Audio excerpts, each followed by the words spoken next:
In order for Prime Minister Netanyahu and his government to quote-unquote be successful in their minds, the war has to expand, and the United States must be drawn into it. We saw this detonation of these pager devices and then these walkie-talkie devices, some very surgical destruction of the Hezbollah senior elites. Israel's now sent in missile strikes. Colonel, this seems like it's heating up in a significant way. What do you think is really going on here?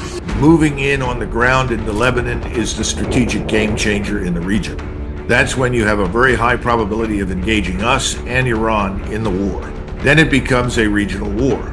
It's a terrible situation, and we don't have anybody leading us anywhere that makes sense. That's the danger. What do you think will be worse for fallout if Harris wins or Trump wins? We're frankly looking in the wrong direction. Elect so-and-so, elect Donald Trump or someone else, and that person will save us. Stop waiting around for someone to save you. You've got to save yourselves. So you have to become informed. You have to act accordingly. Everything is about to change in the United States. But I don't think it's going to change because of an election. I think it's going to change because the population has reached a saturation point and is demanding fundamental change. We're in a fight for the soul of the nation. We have been divided against each other. And I think there's a real longing in the United States to be united. People are looking for this unification of purpose that has been missing.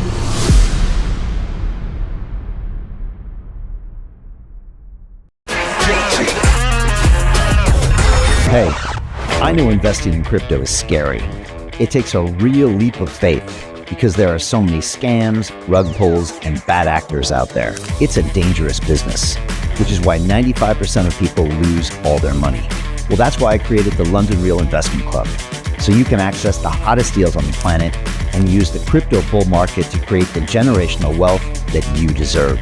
Join my team of over 100 people from around the world that are making millions of dollars behind the scenes investing in blockchain, AI, Web3 games, DeFi, Bitcoin, and more. Don't miss out. Click the link below to book a call with one of my team now. But hurry, this bull market will end soon. I know investing in crypto can be scary. That's why you gotta join the investment club. Pull the trigger. Let's do this.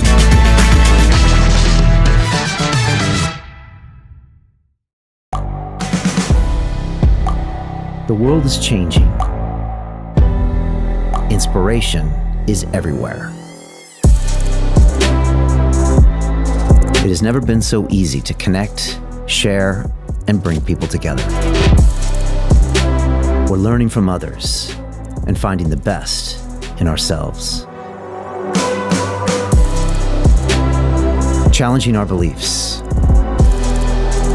Sharing our vulnerability. Overcoming our fears.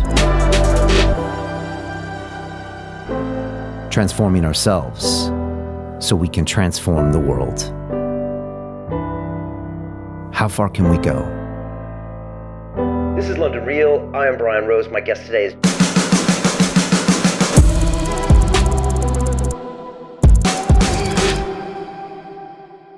This is London Real. I am Brian Rose. My guest today is Colonel Douglas Macgregor, the decorated combat veteran, author, and foreign policy expert. You are widely considered as one of the preeminent military strategists of our time, spending 28 years working at the highest levels of the U.S. Armed Forces. You've been a regular commentator on Fox News, the BBC, and the Tucker Carlson Show, and in 2020, Donald Trump appointed you as senior advisor to the Secretary of Defense. You have said that the U.S. is experiencing a moral collapse and believe that many Americans feel disconnected from their collective national identity. You believe the globalists who control the financial markets and mainstream media now control our governments with the goal to denationalize the United States. You also argue that Washington, and in particular those in the White House, have becoming increasingly concerned that they have pushed Vladimir Putin too far to the brink of a major retaliation, while the continued support to Ukraine and Israel could lead to a regional conflict and potentially World War III. Colonel Macgregor, welcome back to London Real. Well, thank you very much. That's quite a mouthful. We've got quite a lot to talk about, and I definitely want to get your takes on the current events happening right down now in Beirut and Lebanon and Israel. But I think I wanted to start and zoom out a bit and get your thoughts on what you believe is happening with the globalists. I think you recently said, quote, "The goal of the globalists is painfully obvious. It is the denationalization of the United States, the fundamental destruction of national identity, and the social cohesion that supports it," unquote. Colonel, what did you mean by that? I think you're dealing with people today who are extraordinarily wealthy, that command enormous financial resources. They dominate the media, Hollywood, obviously. And I think they're interested in changing the fundamental character of the Western civilization. When I talk about denationalization, what we're dealing with are people that want to do effectively what Karl Marx mentions at the end of his famous treatise, where he said, we're winning a new world. Eine neue Welt wird gewonnen. In other words, we're going to change it. We're going to unburden ourselves of the past. We're going to revise history. And with this, we will destroy or eliminate all national borders, any distinctions. All people will be fungible commodities who can be moved around at will and committed to whatever we want to do. It's strange, in my judgment, that in the year 2024, this kind of mentality that we thought had been fundamentally extinguished in the early 90s in the Soviet Union should come back with such ferocity.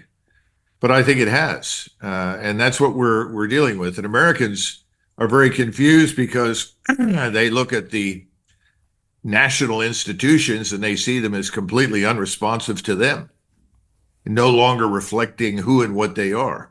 And of course, when you open your borders and you bring in millions and millions of people who are fundamentally different from the people that live in the country, and frankly, there is no expectation that they will ever become Americans. There doesn't seem to be any interest in that.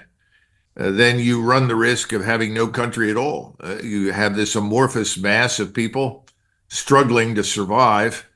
And of course, all of this against the backdrop of an economy that is declining in terms of strength and power, standards of living that are falling, and wars overseas that seem to be unending and largely disconnected from the interests of the American people. That's as quick a synopsis as I can provide. Tucker is doing a tour across America, and I've been watching his broadcasts. They're very fascinating. And he goes, to states like California, where he grew up, and he's getting these massive audiences from places where you think people might not be interested in his point of view. But he just did a conversation with J.D. Vance, the VP candidate for Donald Trump, and they were commenting on how the elected that go to Washington seemed to then pursue their own agendas and seem to forget that they're representing the people in their jurisdictions, and they seem to make decisions that are not in their interests. And that could mean immigration decisions to spend billions and billions of dollars in these wars overseas that no one wants to be involved in. Are these some of the things that you're speaking of? Well, that's some of it. And clearly what you've just stated is indisputably true. I think there's something else, though, going on, and that is that we're in a fight for the soul of the nation.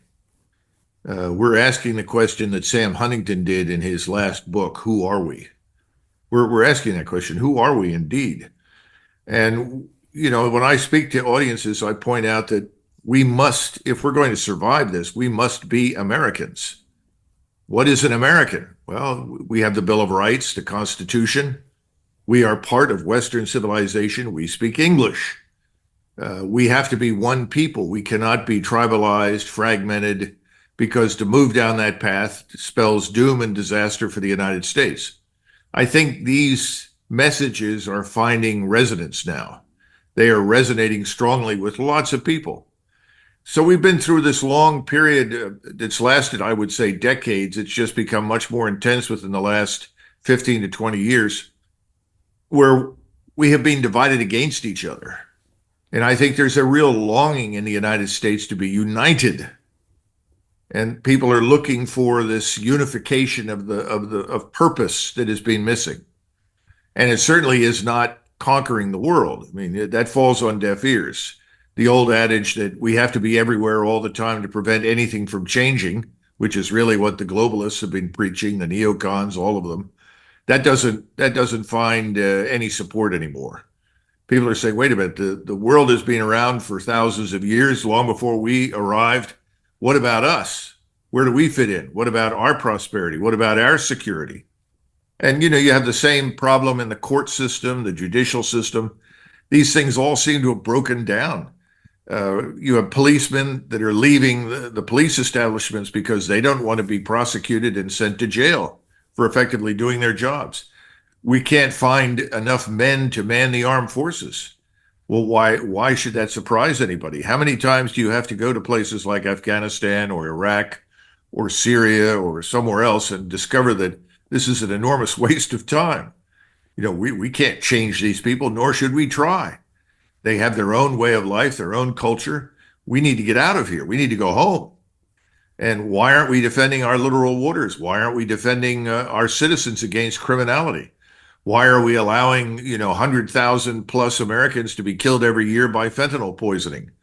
Why are we not stopping the human trafficking? It's all of these things are now, what's the right word, coalescing or coagulating into a mass of discontent inside the United States. And they look at the government and they realize, well, frankly, everybody comes to Washington and everybody is a normal human being in most cases, but they all leave as multimillionaires. Well, what's happened? This process of self-enrichment is well underway.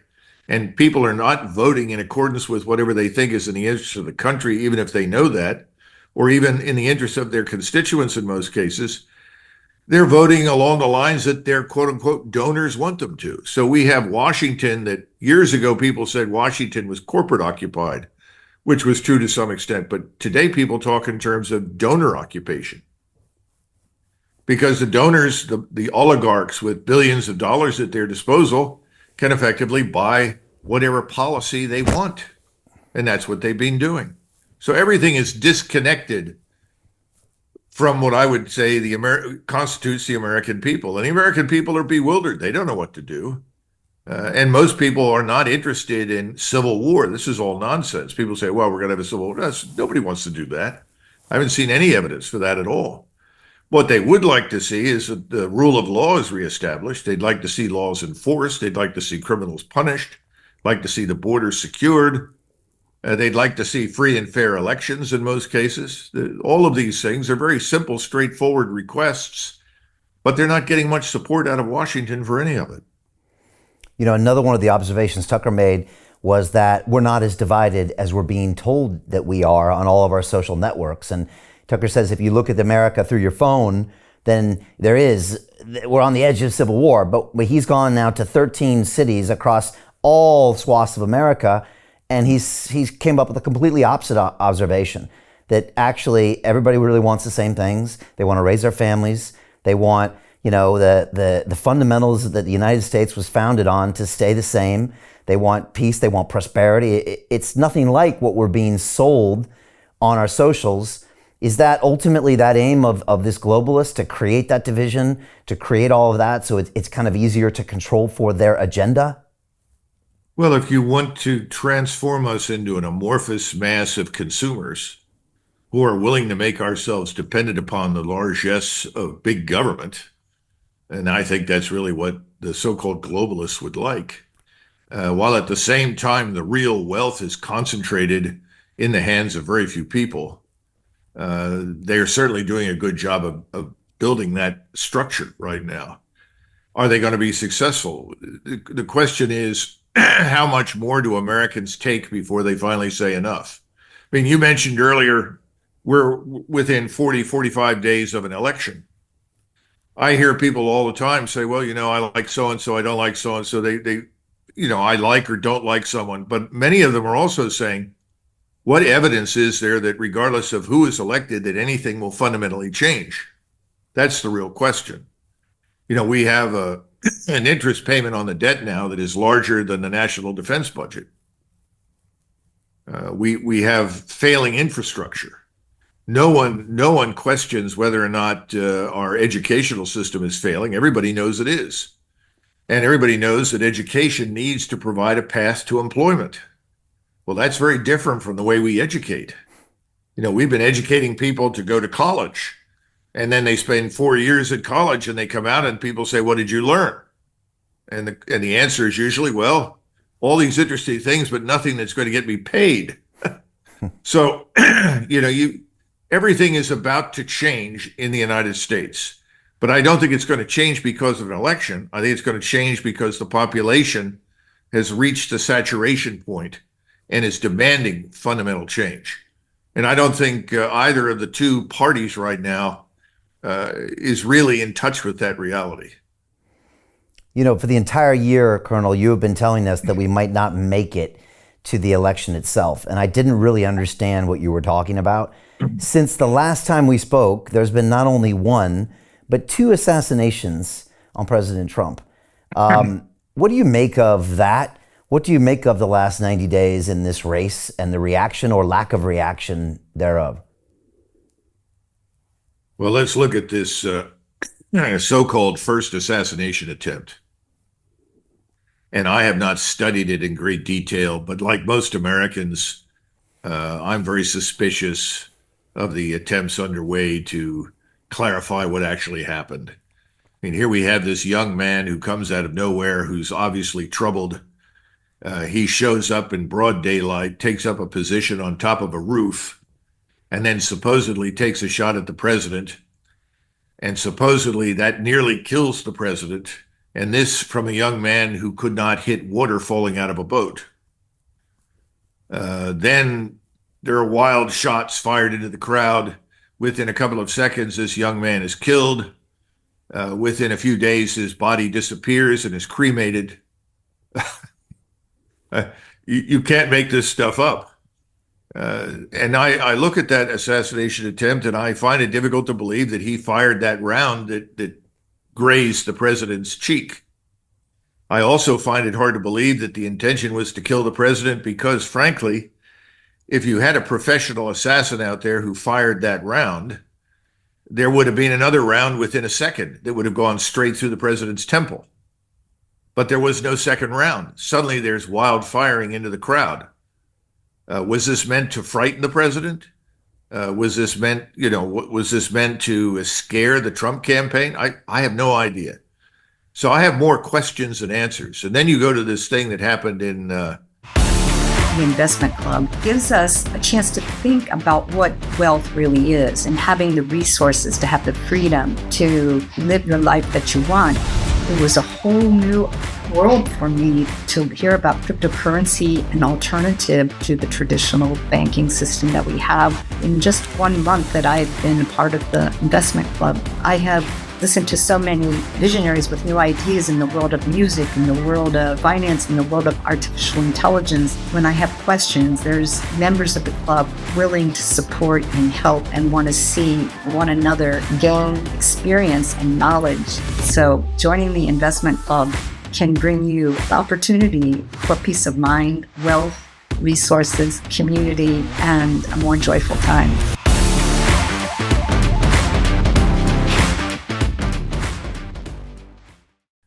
I guess on the golf course in Florida. And you got to ask yourself, this man was there for 12 hours with all this equipment, waiting. I just have enormous difficulty with all of this. And now people are saying, well, how did they find out? And people are accusing the Department of Homeland Security or the Justice Department or whoever of leaking information. Who knows? I think that the nation looks at this and is stunned. The average American is saying, what's happened to us? Nothing works. Everything is corrupted. We can't trust anything that is said. And then, of course, you have the problem with freedom of speech, which is fundamental to us. And if you raise too many questions, if you question what the current government wants to do overseas or here, you're being tarred as some sort of criminal, as someone who is a fascist or, pick your epithet. It doesn't make any difference. It's a very strange environment. So I can't help but wonder whether or not we are going to get to that election and whether or not it's actually going to come off and produce anything. I think that's what a lot of Americans are looking at. What do you think will be worse for fallout if Harris wins or Trump wins, because neither side is going to be satisfied, and both sides are going to, I think, put up hell for months afterwards. How do you think that happens? Because one of them is going to, quote unquote, win. What do you expect to happen? And is it going to be, quote unquote, worse one way or the other? You know, it's hard to tell right now. I mean, I guess one good piece of news is it happens in the winter. And that means it's cold and most people will stay home and not go outside and do stupid things. On the other hand, you're raising a very valid question. Will anybody be satisfied with the result? I don't know. I mean, we have a few examples in history where there were compromises reached, where you ended up with a president from one party and a vice president from another. We had a problem in 1876. It looked as though the nation could descend once again into civil war. And there was a compromise reached where President Grant ended the Union occupation of the South. We had the U.S. Army down there, ended that occupation, ended what we called Reconstruction. And the Democrats in return said, all right, then we'll accept your president, your Republican president. But in reality, the Republican candidate really hadn't won. And you had people standing around who had fought in the Civil War said, we're not going to allow the Democrats to win at the ballot box what they could not win on the battlefield. So, I mean, we've been through some of these things in the past. Can we get through this? I hope so. I don't know. And then, of course, you have the wars overseas that are headed in very dangerous directions right now, in my judgment. And we haven't even talked about this perilous financial system that no one really addresses very much. And the solution is always the same: create more money. But creating more money is becoming difficult because we have this thing called BRICS now emerging, which is developing very rapidly into an alternative to the US-dominated global financial system. And I think the global South, along with the principal BRICS members, are all fed up with us. Americans don't understand how often and how frequently we have sanctioned other people's economies and countries. They don't understand how we have weaponized the World Bank and the International Monetary Fund in order to impose our will. So I think there are a lot of things happening that Americans have no idea why. And they're really frustrated because no one is explaining anything to them. What they're hearing instead is, well, vote for me. I'm America first. Well, if you're really America first, get us out of Ukraine and put an end to this nonsense in the Middle East that risks metastasizing into a regional conflict that, frankly, no one is going to win. It'll be disastrous for everyone, but no one seems to be remotely interested in that. And then you have the open borders issue. Well, if you're going to close the borders, you might as well get ready for a war inside the United States.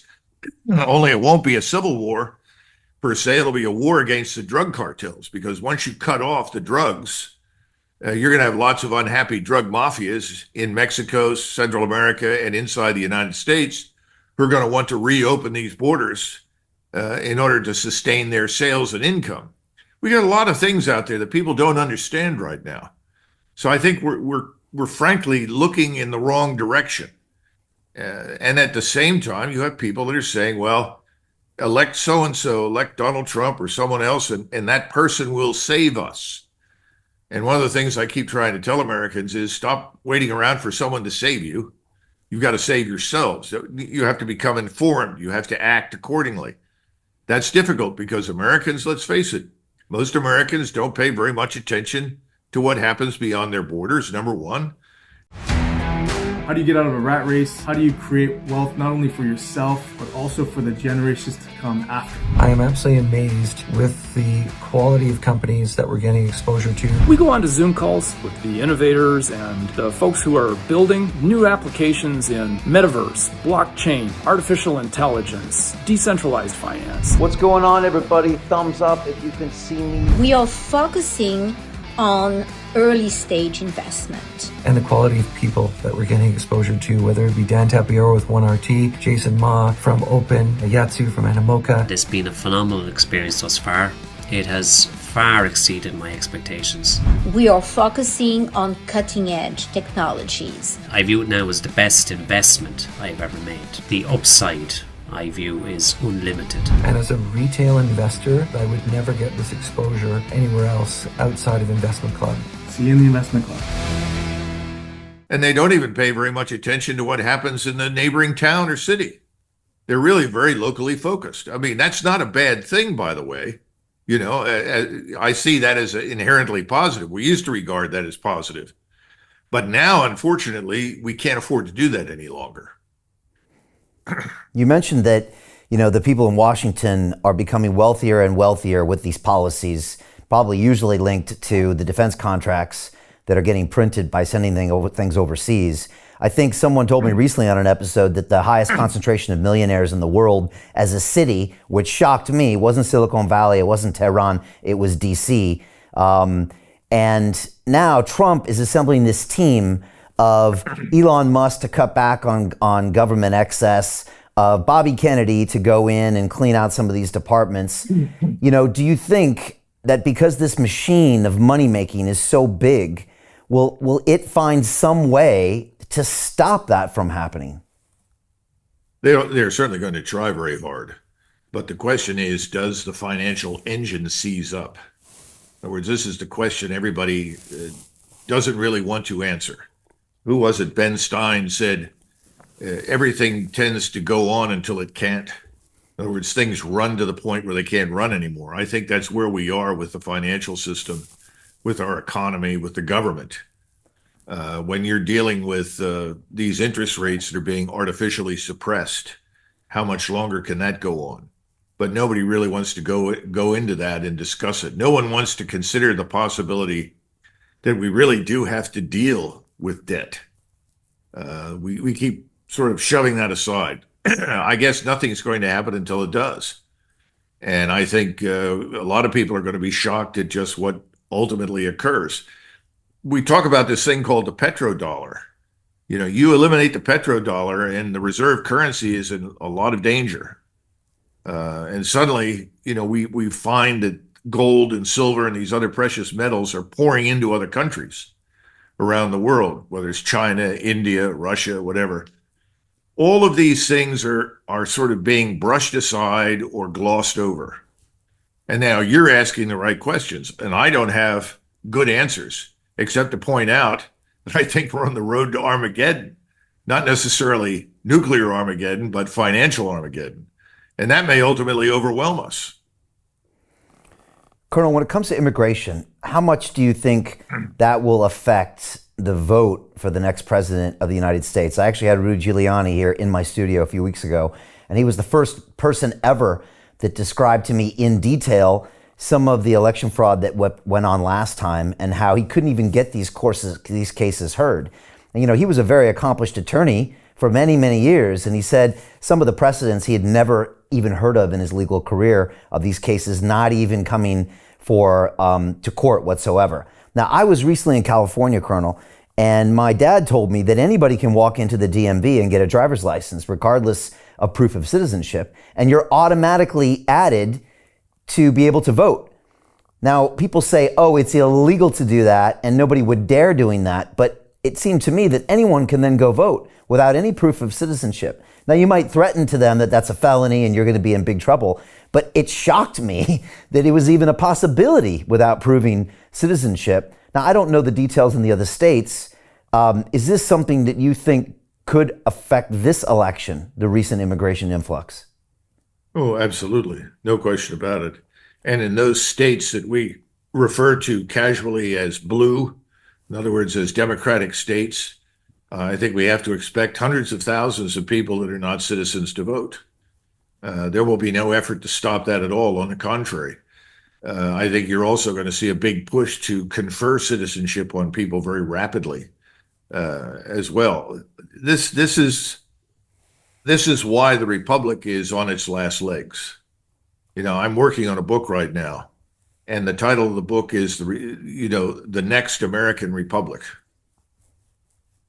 Because all of these things have to be addressed if we're going to survive.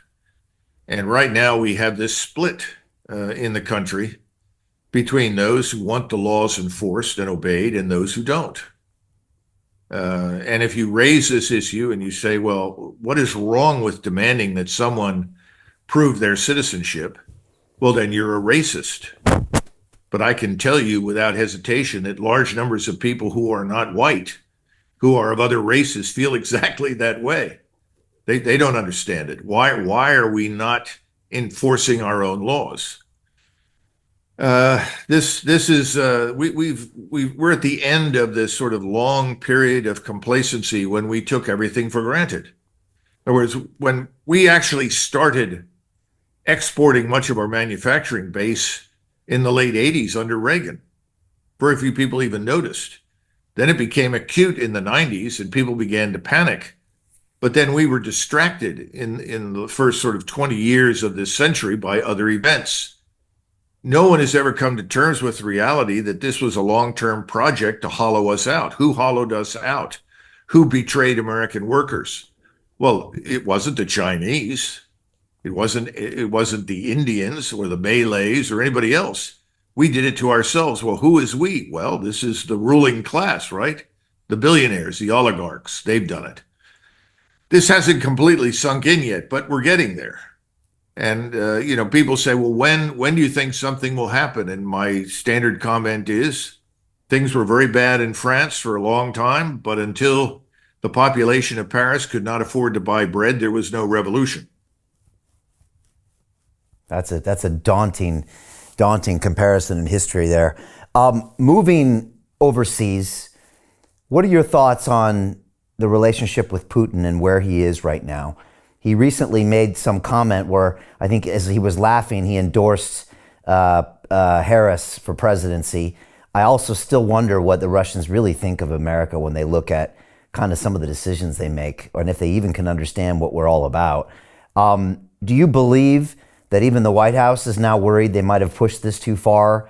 Where do you think Putin is as far as headspace? We've also got hypersonic missiles that are on the table. What are your thoughts there, Colonel? I think there's a realization in the White House that they've put everything at risk. The survival of NATO, the European Union, all of these things are at risk of going under. In fact, I predicted in January of 2022 that if the Russians went in and we responded, with great hostility and threats of war, that ultimately it would result in the destruction of NATO. And I think that's underway.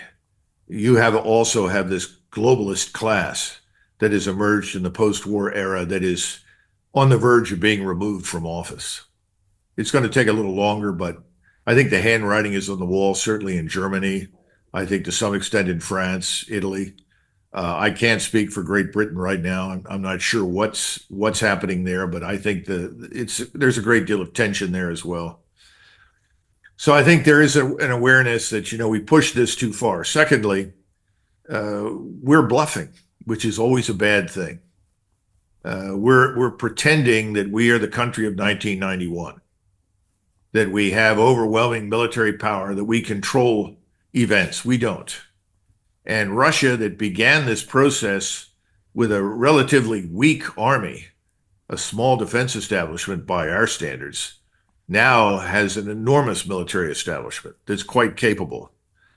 The good news for us, I think, is that Vladimir Putin is absolutely opposed to war with NATO or the United States. And he has also gone all over the Middle East and privately counseled everyone there who listens to him not to overreact to Israel.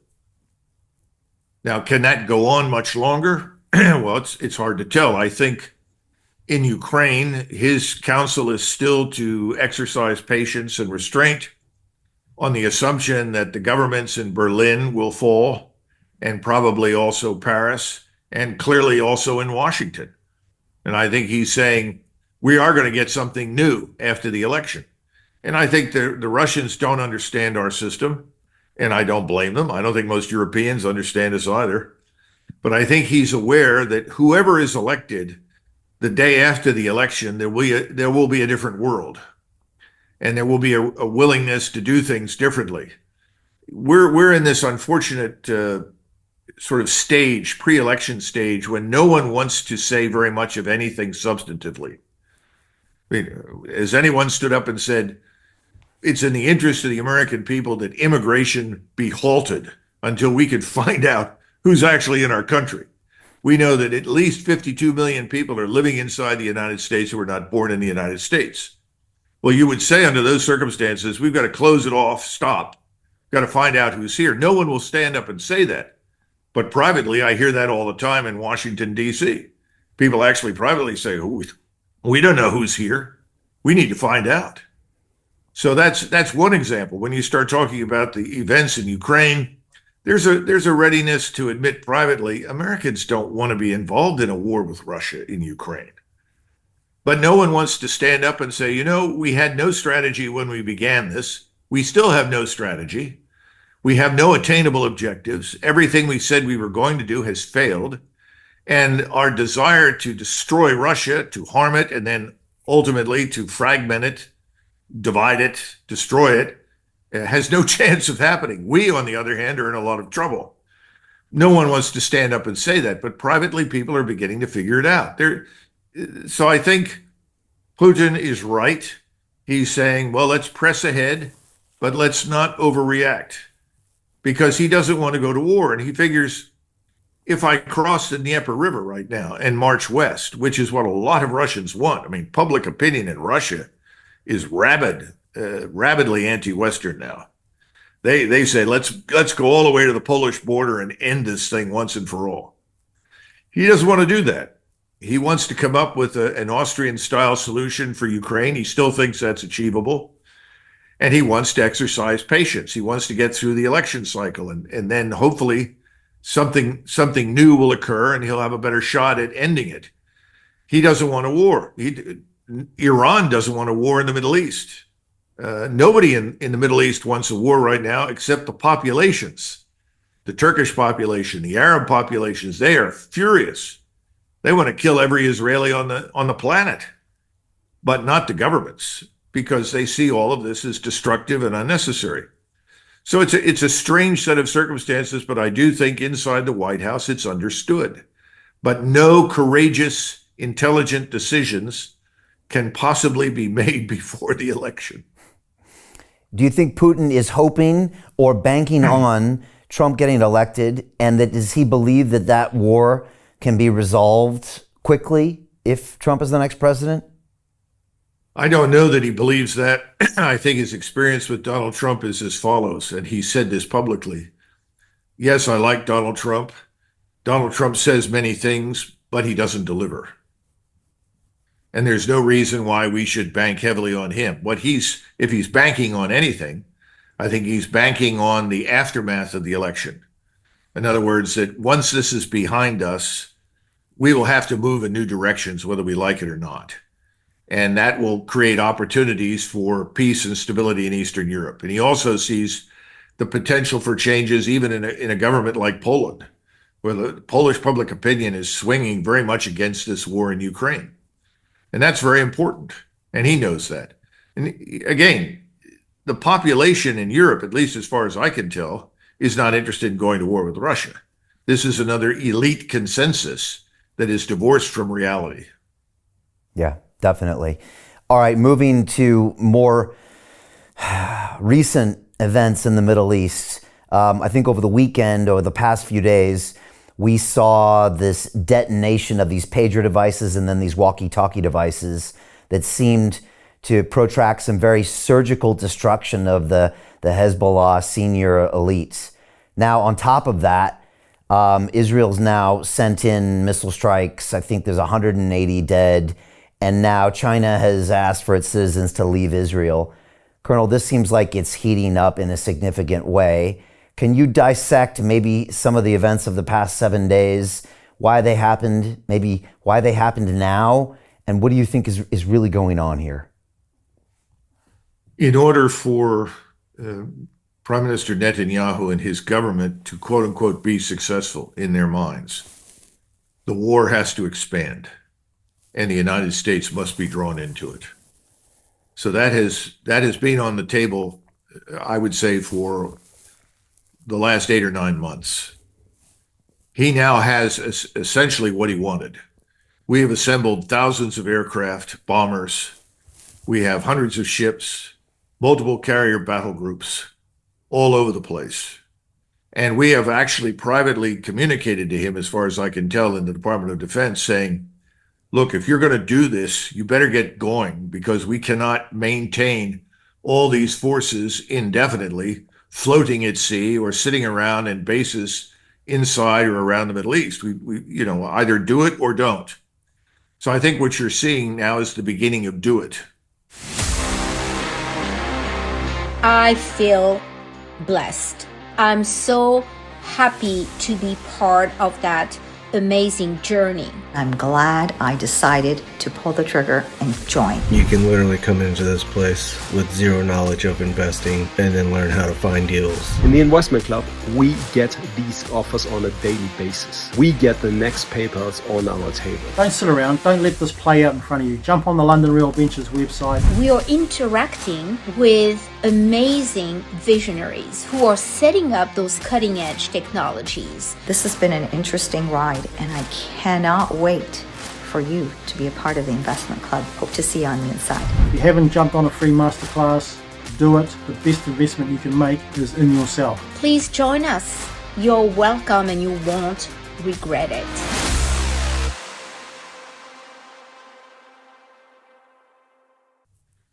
Now, what happened with Hezbollah? First of all, I don't think that this had nearly the effect on Hezbollah that is popularized in the West. A lot of these people may have had some connection to Hezbollah, but it looks like they've harmed lots of civilian operatives as opposed to real fighters.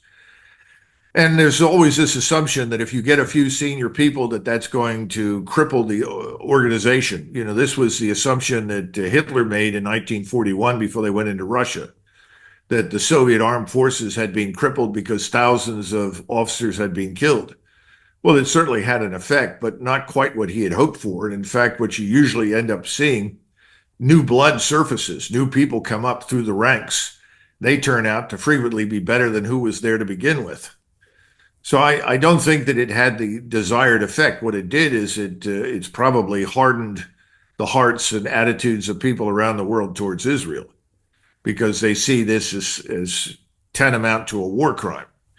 Of course, when people say, do you think this is a war crime? I said, well, I've been to war, and war is a crime. So, you can mince words on this, but war is all about killing and maiming and destroying. So the Israelis are now interested in dragging us in. How do they get the United States involved, since we are all sitting there waiting to attack? Well, you've got to go into Lebanon. If you don't go into Lebanon, and I mean on the ground, you're not going to get the Iranians to engage.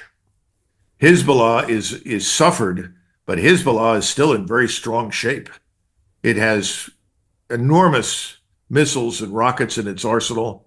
Its fighters are battle hardened. It's ready to fight. So you can drop bombs on it to your heart's content, but the only way to really fight and win against Hezbollah is to go in on the ground. Now, the Israelis have a problem. To continue watching the rest of the episode for free, visit our website londonreal.tv or click the link in the description below.